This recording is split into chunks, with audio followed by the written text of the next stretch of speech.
It's time for Blessed to Play on EWTN Radio, uncovering the role that faith plays in the lives of sports professionals from around the country.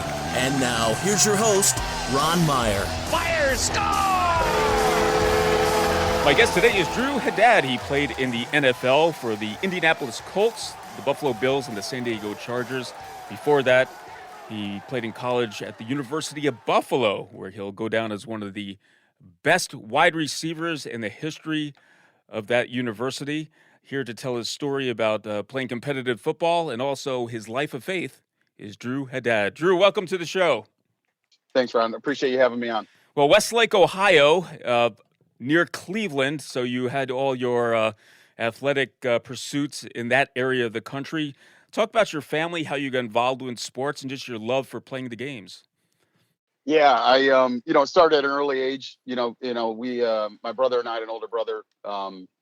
We always were outside in the yard. We were always playing at the park. We were trying to do things. And my father was actually a wrestling coach and a football coach at the local grade school. So we got involved early. We were always competitive. As luck may have it, both ended up playing together in high school at St. Ignatius. He was 2 years ahead of me.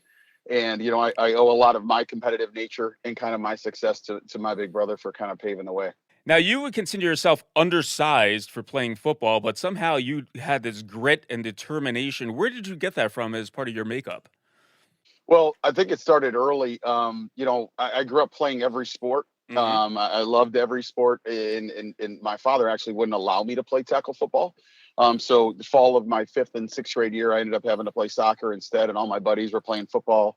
Meanwhile, my brother was like 6 foot, 185 pounds in 6th grade with a mustache. So we were complete polar opposites. So I kind of saw what he was doing and the success he was having, and it kind of lit a fire in me, to be honest with you, to prove people wrong and to outwork them. And I think that sustained me, through my high school, college, and even into my NFL career. Well, you had some good formation on the football side. You decided to go to St. Ignatius in Cleveland, which is a nationally known powerhouse in football, and played for Coach Kyle, who is a legendary coach, really forming the person, but also athletic excellence as well. Your time spent at St. Ignatius, talk about that in your formation process and playing really competitive football at the high school level. Yeah, we were very blessed during my time at Ignatius, not only to have a legendary, football coach, but I had a bunch of unbelievable teammates that came together, and stayed on the same course for those 4 years. And we compiled a 41-1 record in my 4 years, and we had 3 state championships and 2 national championships. So got to play with my brother, like I said, my sophomore year, his senior year. And the biggest thing for us was that, Coach Kyle, it wasn't a job for him. I mean, he taught, but it was more of a vocation and a calling. And we felt that as players, that just his passion and love for the game. And that's something that I tried like emulating myself and still try doing to this day when I'm coaching and trying to help people out as well. But I think it's something that we were very blessed to be a part of that. And he always, praised, or basically talked about, three aspects, being prepared mentally, physically, and spiritually. And if you could do that, in your life, then you would be all set. Blessed to Play, Ron Meyer. We're chatting today with Drew Haddad, former NFL player, now coaching at his alma mater, St. Ignatius. We'll get more into that later on in the show. Now, you weren't only a one-trick pony in high school. You also played basketball and also ran track as well. Was that helpful, playing multiple sports, to build your, your talents and just growing as an athlete? Yeah, I'm a huge fan of multi-sport athletes, not just because I did it, but I did it for my children as well. Just making them, be a little bit more well-versed. I think it's, at times we get so specific and so sport specific that you kind of, I don't want to use the word burnout because that's an overused term, but I think using multiple sports to increase the muscle memory, allowing guys to work in space in lacrosse, or having hand-eye coordination in baseball, or, on a basketball court, there's not as much running and understanding pace and spacing, and there's all types of things that can help in all types of different sports. And I think it's a huge benefit to an athlete to be able to play multiple sports.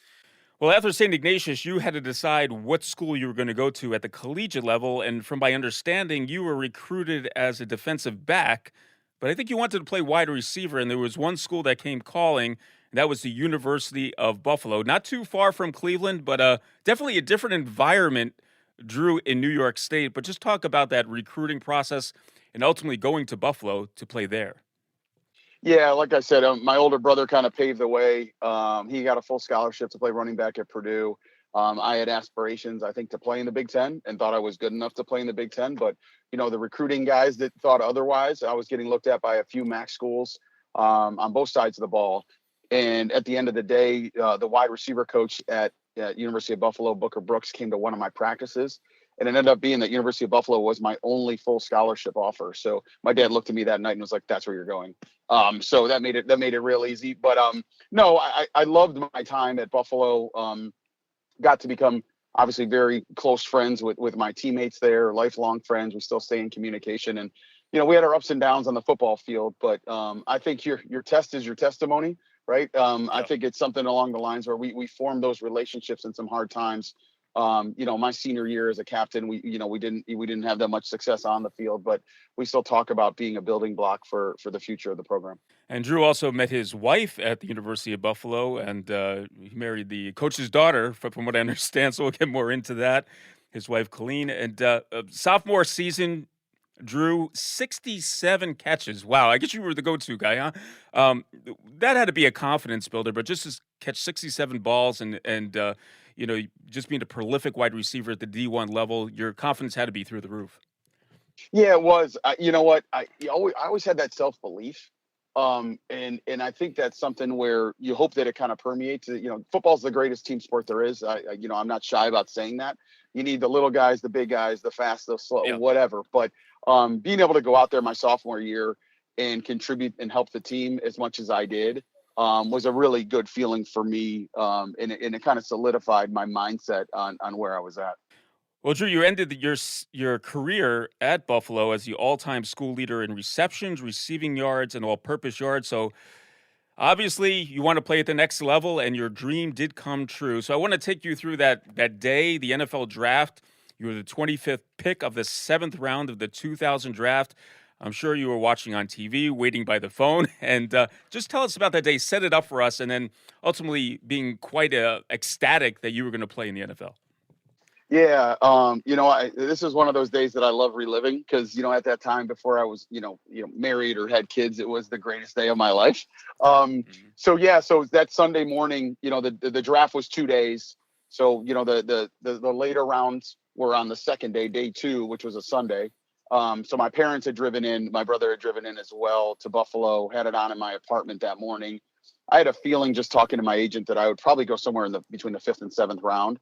Didn't really know exactly where. So Sunday morning, woke up, went to church, St. Joseph's Catholic Church down the street from my apartment, and came back and watched the draft with my family. And by the end of the 5th round, 6th round, we kind of started looking at our list of how many receivers had been taken. Where could I possibly be a fit? And my buddies and teammates and everybody started kind of coming over. So it was an exciting kind of buildup to when that phone actually did ring in the 7th round. And I looked over at my old school caller ID box and it said, Buffalo Bills. And it was Wade Phillips on the other line. And Wade, said, "We're going to take you with the next pick." And then, no sooner did he tell me that on the TV screen, it popped up current selection and, wide receiver Drew Haddad from the University of Buffalo to the Buffalo Bills. So very exciting day, very exciting moment. And I was happy to share it with my family and friends. Yeah, I believe Hall of Famer Bill Polian was the GM at that time. And here you're staying in Buffalo. You're kind of a local kid, so to speak. There had to be a lot of fanfare around that as well.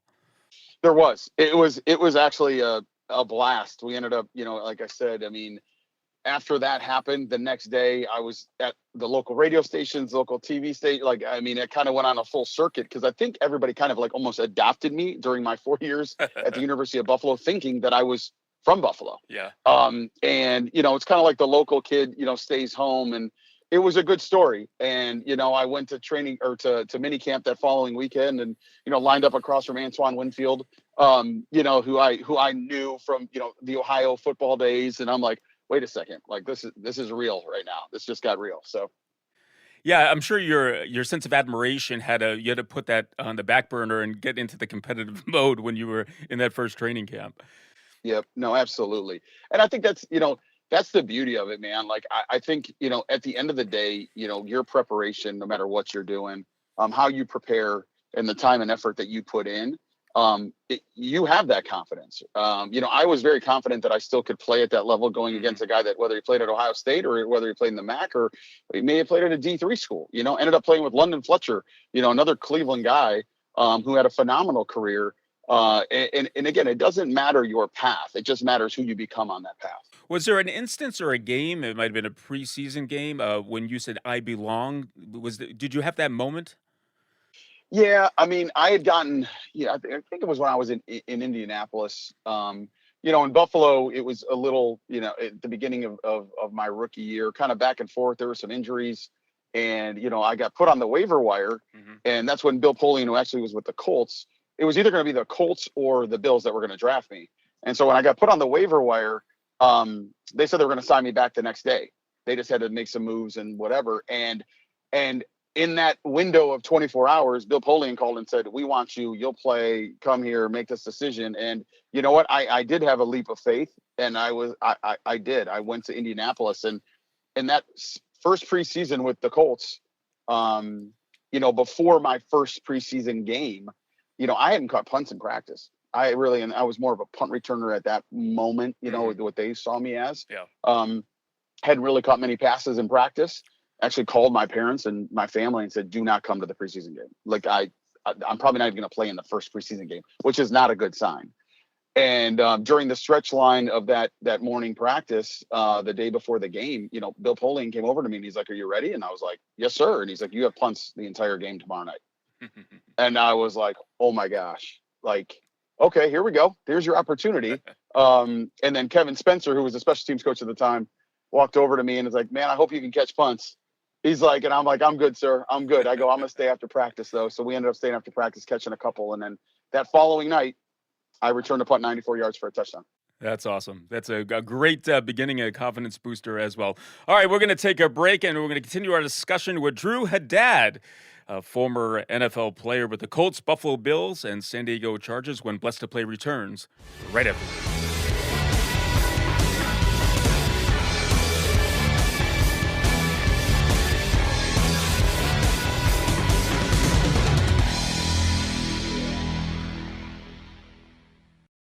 Jesus had some pretty direct words about the poor. I'll sum them up for you. If you don't serve the poor, you will go to hell. Ouch, that stings. But those aren't my words, so don't kill the messenger. Read Matthew 25. Jesus' entire summary of the final judgment has to do with how we treat those in need. A heart that's unmoved by hunger, nakedness, homelessness, and thirst can't enter the kingdom. Thankfully, it's not too hard to do something about it. Go online and give regularly to your favorite charity that serves the poor. The internet has brought them to your doorstep. Carry gift cards to supermarkets and fast food places to give to the poor on street corners. And if you're able, join a local charity in a hands-on way. Getting to know the poor up close and personal reminds us what's most important in life and what's not. We need the poor more than they need us. This is Chris Stefanik from RealLifeCatholic.com on EWTN Radio.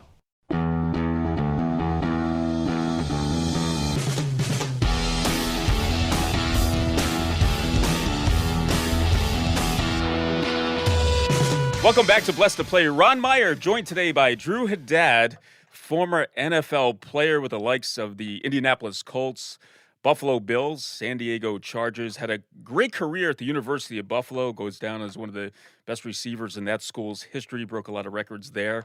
Now coaching at the high school level at his alma mater, St. Ignatius in Cleveland, the powerhouse. He's coaching wide receivers. That's a good position for you to coach, Drew, for what I just talked about. Now, your Catholic faith, I know is important for you. You're immersed in your Catholic faith in high school. Obviously, it is St. Ignatius, a Jesuit institution. But beyond that, I know your family had Catholic roots and raised you as a Catholic. Just talk about early on forming those Catholic guts, so to speak. Yeah, I mean, my parents, both Catholic and ended up sending my brother and myself to St. Angelo Merici grade school in Fairview Park. And ended up obviously going on and getting 12 years by going to Ignatius and getting, 4 years of high school education as well. And God and faith were always a part of our life, from my grandparents through my parents, Sunday mass, was a must. We did it every week. We went to mass every week. We'd either go out to breakfast before or lunch after. And it was a family day. I mean, that was the Lord's day. And that's what we made special for us, and had family and friends around all the time.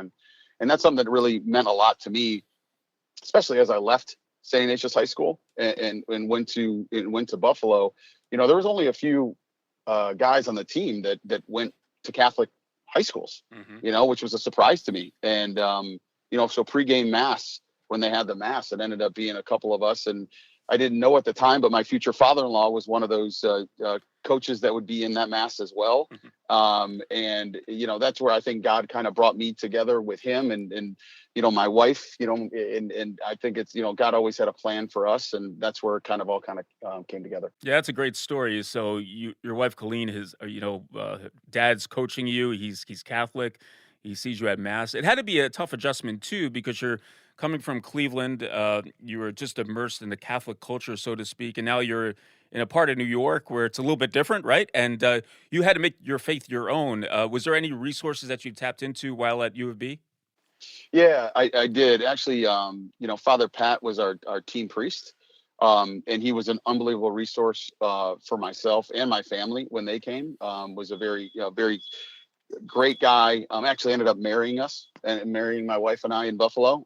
So there was a good connectivity there, and we had a Newman Center as well. So every Sunday night, whether I went to, I would go to mass on Saturday before my games, but even during the off season on Sunday night, there would be mass that they celebrated at the Newman Center. And, I made it a routine with my girlfriend, ended up being my wife at the time, going to mass every Sunday with her. Blessed to play Ron Meyer, chatting once again with Drew Haddad, former NFL player. And I want to talk about faith. Faith helps us in the toughest of times, and sometimes we question our faith and we go through that struggle. Talk about the times that you leaned on faith during times of adversity in your life.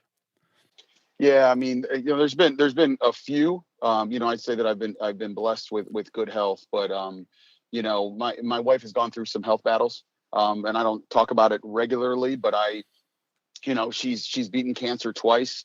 The first time when that happened, our children were very young. And it was a very scary moment, for us as a family, with a young family, 4 children, I think under the age of 8 at the time. They were 8, 6, 4, and 2. And we had to lean into our faith. And I think the foundation that I had and that my wife had in our faith really helped us during that time. And I think that's something where we as believers we put it in God's hands, and we had to trust his plan, and had to trust his will would be done. It's interesting as we go through life. A lot of it is focused on achieving, but our own mortality hits us in the face at different parts, right, of our life, and we have to come to grips about what's our purpose here. What are we doing here? What is God's true plan for our lives? And it's ultimately, we're really building our soul for the next life, right? And we're going to go through this pruning process, if you will. And some of that happens during sports. We go through times of success and adversity in life. We go through the same. Do you find that sports helps you to prepare, and your early formation as a Catholic help you to prepare for the bigger challenges in your life? Absolutely. Absolutely. I think it's something along the lines of the discipline of it. Right, the routine of it, the habits that you form. And like I said before, what Coach Kyle taught us was, academically, athletically, and spiritually when you're in high school. And it goes the same for your work life. Like, it's your job. It's the way you take care of your body. It's what you put into your body. It's the spiritual exercises that you do to keep yourself sharp. It's the routines that you do. Again, the habits. Those are all things that are, I think, continue to form you, so that when those challenges hit, right, and when the waters do get rough, that you remain focused on Jesus and his plan, and nothing can set you off course. Yeah. So when your wife was going through these challenges and dealing with cancer, and there's an uncertainty around it, did you feel that your faith was kicking in, or how did you handle that on a spiritual perspective? I did. I mean, initially I was mad. I was angry. There was a lot of questions, just like, it happens, in those moments, you just don't understand why, but it's not our place to understand why. And that's what I really needed to be better at practicing and be more intentional with that. So there was definitely a discernible moment for me. and for my family and my wife. And that's when, again, we decided to just put it in God's hands, pray and be strong and get to the other side. Well, I don't want to leave our audience hanging. How is your wife, Colleen, doing as we speak today? She's great. She's doing outstanding. Again, she beat it twice. She's healthy. Great. Just feeling very blessed right now that she's healthy and cancer free. Blessed to play. Ron Meyer chatting today with Drew Haddad, a former NFL player and now coaching at St. Ignatius, his alma mater. And now you're in a coaching role, a mentorship role. And what a coaching staff at St. Ignatius. You have Elvis Gerback, an NFL quarterback, coaching the quarterbacks probably. You're coaching the wide receivers. So talk about what is your philosophy approach to coaching athletes at the high school level? Yeah, after about 15 years of coaching at a Catholic grade school, St. Raphael's in Cleveland, I got asked a little over a year ago if I would help out with the wide receivers. And again, I feel blessed to be able to say that I'm doing it and I'm giving back. But I think the biggest thing as a coach, in my second year right now is just helping them understand and helping the players understand the development side of the game and what the game can teach you. They're always, playing hurt is one thing. Coaches talk about all this other stuff about grit and toughness. But again, I was a big guy on preparation. I was a big guy on being over prepared. I was a big guy in saying that, I got lucky from time to time because that was the preparation that went into it. And the opportunity was at the right time for me to take advantage of it. And so at the wide receiver position, whether your quarterback's all state or whether we're running the ball the entire time, how do you approach the game, mentally? How are you approaching the game and preparing during the week so that when Friday night, when those lights come on, that you're ready to go and you can just let loose? Well, I want to talk about your approach as a parent to having a competitive athlete and the proper way of going about that. I have a daughter who is a competitive athlete, and I think parents, we could all fall into this trap of living our lives vicariously through our sons or daughters. But there should be a healthy perspective in the way you're encouraging them. And, there's so much pressure on them, too. Parents want them to get the scholarship, so on and so forth. You have a couple of sons who are playing collegiate football at a very high level. What is your approach to parenting, to encouraging your kid to be competitive, be the best that they can be, but also keeping it in proper perspective as well? Yeah, absolutely. I mean, I think going through grade school and high school, my eyes were kind of open to their experiences, even with me coaching them or not coaching them, just to see the involvement, or I should say the over involvement of parents in the athletes' experience. I think it's very beneficial for these young athletes to learn and grow on their own. Now, mind you, my kids leaning on me, it's a little different. They can ask me questions. I don't have all the answers.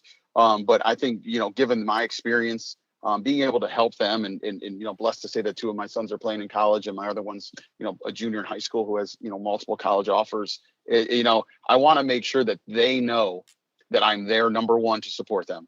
Okay. And I'm also, going to be there for positive and negative reinforcement, right? It's not all, my son should be doing this or my daughter should be doing this. It's a matter of like, what did you do? How did you do it? What did you prepare? How can you get better?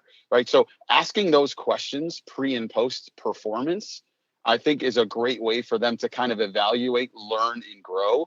And that's something that I've taken into, my parenting role with my children to ensure that they know, there is development in this. And that's the most important thing, is that how they develop as a player. Yeah. And I think, one of the reasons why I started this show is I have this saying that our talents don't define who we are. They define what we do. And there's more to us than our talents. I'm sure your faith has something to do with the way you mold your kids in the athletic sense as well. Yes, absolutely. 100%. I mean, it's my whole thing was, and we still do it to this day. Like, I mean, we go to mass before games, at St. Ignatius High School. We did it 30 years ago when I was there. They still do it now. I still meet with the wide receivers at the grotto before the game. We stand in front of Mary and we pray and we have conversations about what do they believe? What do they feel? Like, what are they going to be intentional about in the game? This has nothing to do with X's and O's. Yeah. This has to do with that inner belief, that inner drive. At Ignatius, I had to read the book, The Little Prince, Antoine Saint-Exupéry. And, it's only with the heart that one can see rightly. What is essential is invisible to the eye. I mentioned that to my players. I've read that book to my children multiple times. There are so many good little pearls in that book that we can learn from spiritually, and that we also can take into our athletic and our personal lives as well. Well, I have to ask you, being a competitive athlete and growing up in Cleveland, who were some of those athletes, maybe in the Cleveland area, that you looked up to on the football side or otherwise? Yeah, I mean, it's easy. It's actually, I always thought I was a combination of Brian Brennan, number 86 for the Cleveland Browns, and Eric Metcalf, who returned punts for the Cleveland Browns. And, Marty Schottenheimer was their head coach at the time. I've got an opportunity because Brian Brennan works in Cleveland at KeyBank. And, he had been around. I played pickup basketball with the guy, and we kind of swapped stories about, playing in the slot and wearing gloves, not wearing gloves, and all these other conversations. And as recently, my son, who's playing football at Ohio State, Texas played Ohio State in the opening game, and Eric Metcalf and I connected and ended up having a great conversation about like how I looked up to him, and all I wanted to do was return punts in the NFL. And, inspiring me, and, as a little kid that always just wanted to be that guy. And then I got to actually do it and tell a guy, yeah, I ended up playing in the NFL, man. And you were part of that inspiration. So it was a pretty cool moment in Columbus, Ohio at the end of August. That is very cool indeed. Well, Drew Haddad has been our guest. Quite an athlete, folks, especially at the University of Buffalo, broke every record there, and then took his talents to the NFL, playing with 3 NFL teams, but now giving back at St. Ignatius High School in Cleveland as the wide receiver coach, and it definitely has faith on his side as well. Drew, thank you. I appreciate the time and for that insight, and just enjoying hearing about your life on the athletic side and spiritual side as well. Thanks so much. Thanks for having me, Ron. Really appreciate it. Hey, Blessed to Play fans, check us out on the web at blessedtoplay.com. That's blessed, the number 2play.com. You can like us on Facebook and hit us up on the platform X at Blessed to Play. For Drew Haddad, I'm Ron Meyer. We'll catch you next time right here on Blessed to Play. You've been listening to Blessed to Play with host Ron Meyer on the EWTN Global Catholic Network. If you have a question or comment about today's show, feel free to email us at info@blessedtoplay.com. That's blessed, the number 2, play.com. You can also connect with the show on the web at www.blessedtoplay.com. Again, that's blessed, the number 2, play.com. Join us again next time for Blessed to Play on the EWTN Global Catholic Network.